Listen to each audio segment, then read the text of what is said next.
এই যে মন্ডু এই মাছটা কি মাছ? এই যে এটা ধরো তো। হ্যাঁ হ্যাঁ, ওইটা ওইটা ওইটা।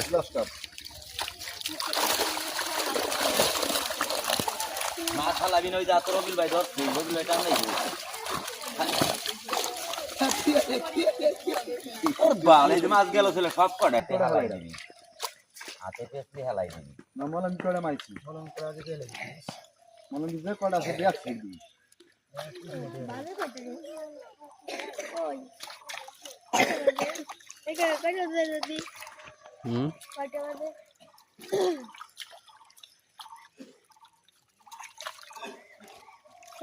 রবিল রে এবার উঠাই দিছি, যা তোর কোন রক্ষা